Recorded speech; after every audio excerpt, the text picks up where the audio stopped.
सो good morning everybody, myself Acharya Vishwendra. आज आपसे mathematical tools के बारे में क्वाड्रेटिक इक्वेशन पे थोड़ा सा बात करूंगा, प्लस उसके साथ एडिशनल कुछ वर्कशीट्स आपसे डिस्कस करूंगा। So let's start. So this is optimal physics and the topic here is mathematical tools and इसमें भी सब टॉपिक इज क्वाड्रेटिक इक्वेशन। तो इसके बारे में कुछ बात आपसे करूंगा।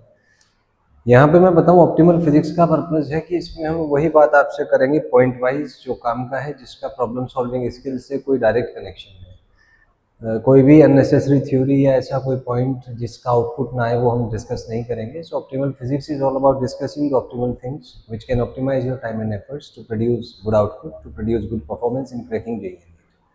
So let's discuss things in point-wise term.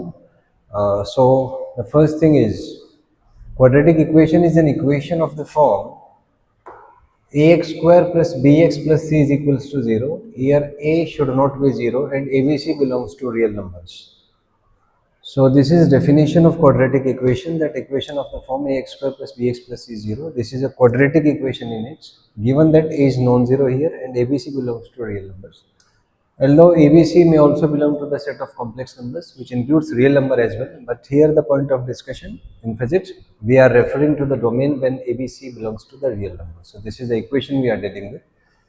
So next point is the above equation is called quadratic equation in X. Similarly, if AY square plus BY plus C is 0, this is quadratic equation in Y.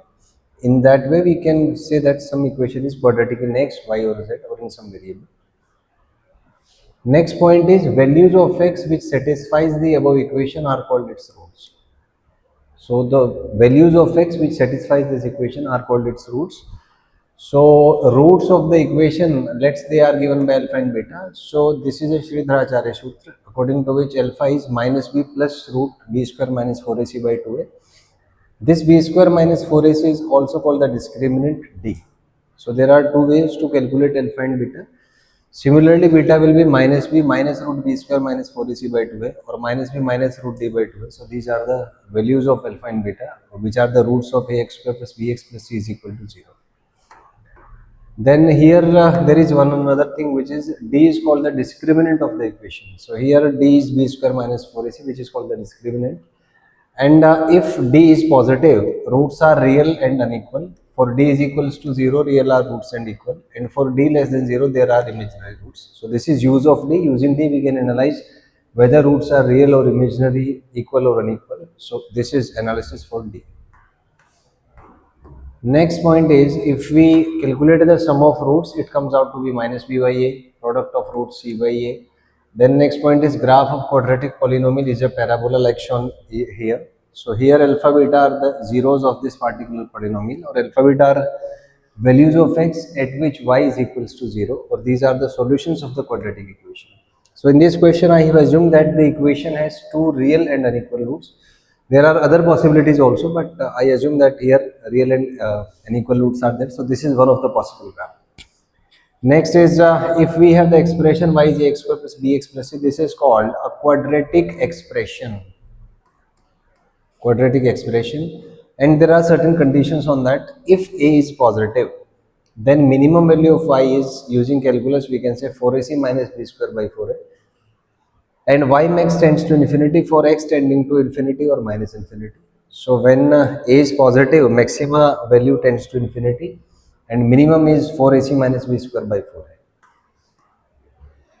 When a is negative, then y max is 4ac minus b square by 4 and minima tends to minus infinity, at x tends to infinity or minus infinity. So these are certain points regarding quadratic equation. Let's discuss some problem based on that. For example, here an equation is given to you. You need to find ABCD. ABC means the standard notations ax square plus bx plus c is equals to 0.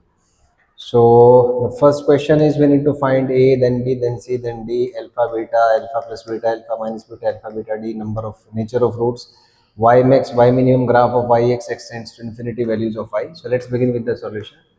So if we compare this equation with the standard equation x square minus bx plus c is 0, so we can see that here it is 1, so a is 1, b is minus 2 and c is 2. Then if we calculate d is b square minus 4ac, so after calculations it comes out to be 1. Then if we calculate alpha is minus b plus root d by 2a, so after calculations it comes out to be 2. Similarly, beta is minus b minus root d by 2a, So after calculations, it comes out to be 1. Then we have alpha plus beta is 2 plus 1, which is equal to 3. Alpha beta 2 into 1, which will be equal to 2. Alpha minus beta 2 minus 1, which will be 1. D is 1. Then nature of roots are real and distinct. We have real and distinct roots, as one root is 2 and another root is k. So these are real and unequal roots, distinct roots. Now a is positive, that means y max tends to infinity for x tending to infinity. So this is the implication of what we have learnt over here. So you just see there is a pattern in the in the video, that we discuss the points related to a subtopic, and on those points we do a question, the master question, which involves the basic concepts, the basic terminologies, the the very basic fundamentals which are related to that particular topic, so that your fundamentals become crystal clear and you are very comfortable with fundamentals and have strong fundamentals, on the basis of which you can move on to solve more typical questions, more critical questions. So this is just the way, the pattern. So next is if a is positive, then minimum value of y is 4ac minus b square by 4a. If we solve it, it comes out to be minus r. Next is graph. So we know that real and distinct roots, so graph will be a parabola, roots will be 1 and 2, and this is the midpoint of 1 and 2, which will be 3 by 2, and the value here is minimum, which is minus a by 2. So it's also easy to analyze the graph. We can say that the curve attains minima at minus half, and maxima, its maximum value is infinity, corresponding to extending to infinity or minus infinity. Next point is, if x tends to infinity, then y also, obviously it will also tend to infinity. Then there are certain questions based on here. There are position of a particle is given as a function of time. So you need to tell so particle is moving along y-axis, and at a certain instant its coordinates are 0 comma y. So y as a function of time is given over here. So you need to tell at what time y is equals to 0, or particle is at the ground. So you can see that the graph intersects here at 2 points, 2 seconds, 4 seconds. So we can say that y is 0 at t is equal to 2 seconds and at t is equal to 4 seconds, the first thing.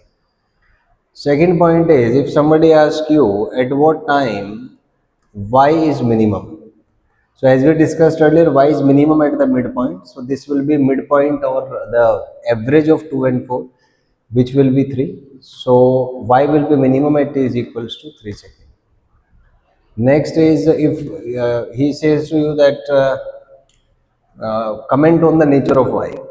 So as we can see from the graph that during the interval 0 to 2 second, y decreases, and when t is greater than 2, y increases. So these are the some extra high level questions, or some multi-conceptual based question based on manipulation of the simple concepts.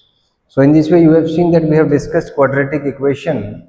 All the points, 15 points are there, and corresponding to that point, we solved a master question, including the 15 points and some high thinking skill questions to improve your problem solving skills, to make you think in the proper way. So this is how the video is going to help you out. So in optimal physics, we deal with point-wise discussion of the subtopic of a particular topic of a particular chapter, and then there is a master question which includes the basic concepts, the basic terms, the basic vocabularies related to that subtopic, so that your fundamentals are crystal clear, which is the inception point towards sharp problem solving skills and your gateway to JEE. So let's move ahead. Let's discuss the next topic. So next topic here is, we will discuss a chapter summary type of thing, which is for the chapter units and dimensions. So let's begin with the discussion over here, that what are units. So just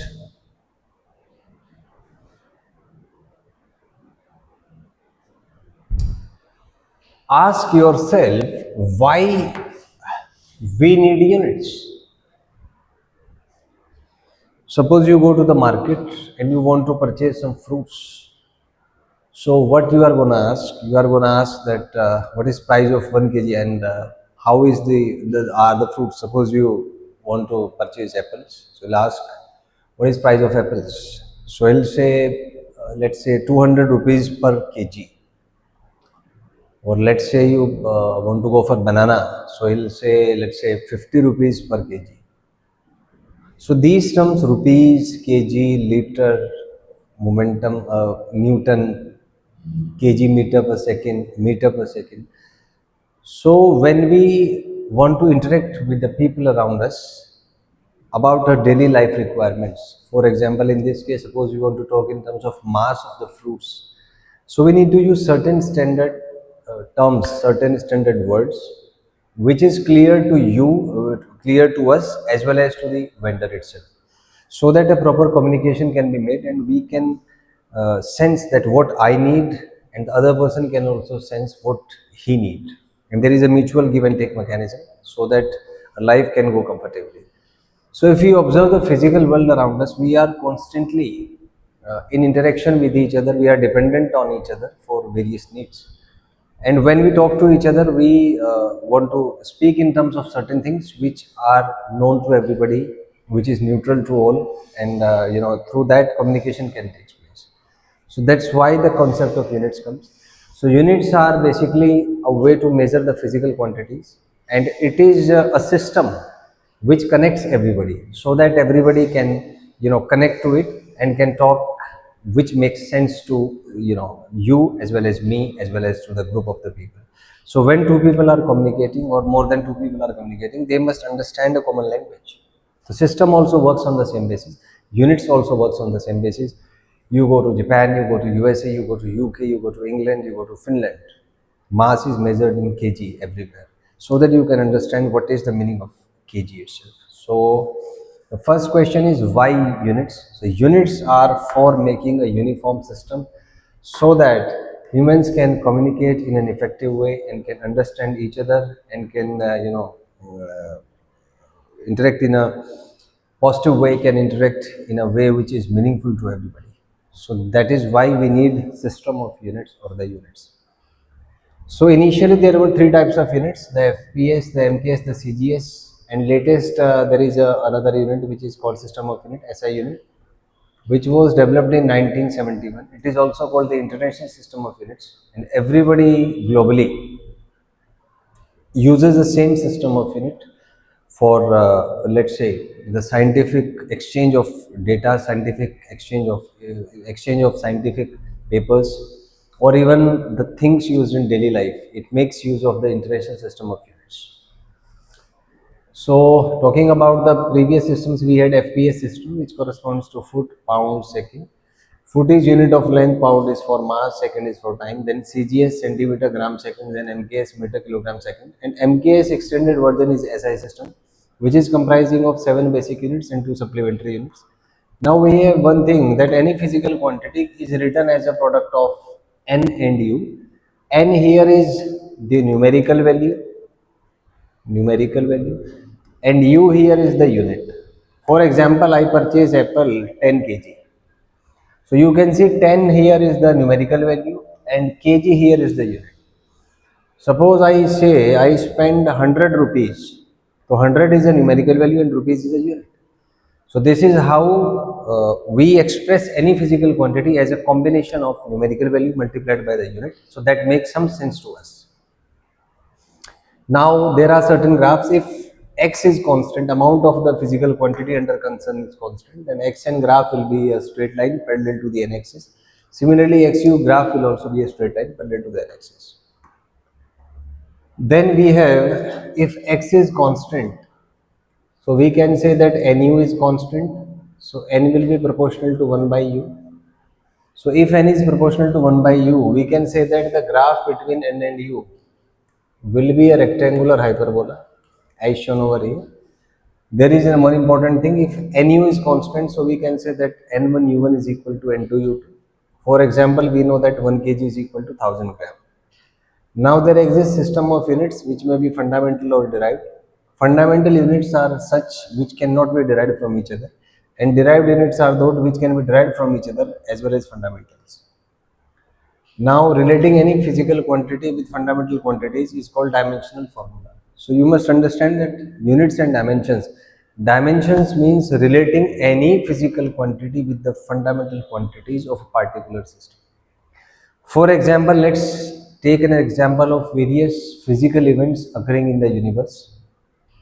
Events may range from the vibration of the strings of a quark present in the proton of an atom, of a molecule, of a tissue, of a cell, of an organ, of an organism, and of a species as a whole. And it may be the expansion of universe in the entire cosmos. So you take any physical event ranging from the nuclear level to the cosmic level, we can certainly express those in terms of certain physical quantities, and the entire universe is a manifestation of some basic rules. Let anything to happen, it can be related to length, mass, time, temperature, amount of substance, electric current, and luminous intensity, in addition to plane angle and solid angle. How? Suppose universe is expanding. So if it will expand at a certain rate. Let's say it expands at a rate of 3 into 10 is to power 10 meter per second. So we can express expansion of universe in terms of length and time. Similarly, suppose there must be some force of interaction between the constituents of the universe, the constituents at the cosmic level. So we can measure that in terms of force, in terms of mass, length and time. Take some example. Suppose a kid is over there in a home and he's dancing. So we can relate the dancing of the child to his velocity, velocity of his body, velocity of various parts of the body, or even to the acceleration, or even to the momentum. Now suppose an electron makes a transition from one of the stationary state to another.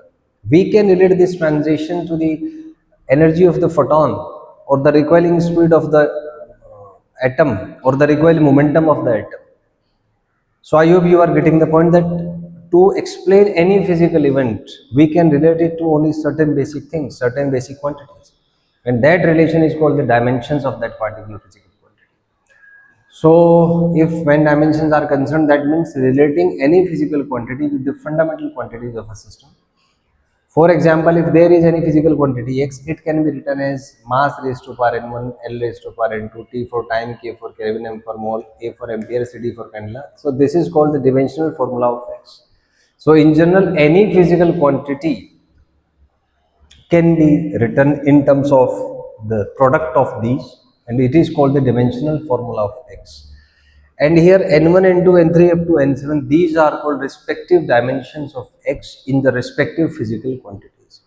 For example, here n1 is dimension of x in mass, n2 is dimension of x in length, n3 is dimension of x in time, n4 is dimension of x in Kelvin, n5 is dimension of x in mole, n6 dimension of x in ampere, n7 dimension of x in candela. So this is how things are related. Now there is one important thing, that dimensions of a fundamental quantity in terms of other quantities is 0, which makes the definition that that fundamental quantities cannot be derived from each other. So other fundamental quantity is 0. Take an example, dimension of force is m1 l1 t minus 2. So if somebody asks you what is dimension of force in mass, it will be 1. What is dimension of force in length? It will be 1 also. What is dimension of force in time? It will be minus 2. So that accounts to be dimension of force is m1 l1 t minus 2. Then we have the concept of dimensional analysis, that if y is equals to a plus minus b, then it implies that dimension of y should be equal to dimension of a, should be equal to dimension of b. If y is equal to ab or a by b, then we have dimension of y is dimension a into dimension of b. If we have y as a raised to power n1, b raised to power n2, then we have dimension of y as a raised to power n1 into b raised to power n2. If we have y as e raised to power x log x bc 2 raised to power x, then we have x, y should be dimensionless, because arguments of exponential function or their results are just numbers, or even say that the numericals, which are not having any unit. These are pure numbers. Then if we move to trigonometrical ratios like sin x, cos x, tan x, cosec x, then these are also dimensionless because they are angles, and angles don't have any dimension, they are dimensionless. Now coming to the errors, so errors are the difference between true and measured value. Then if we say any physical quantity, like x can be written as x bar plus minus x bar. Here x bar is called the mean value of x, and delta x bar is called the mean absolute error in x.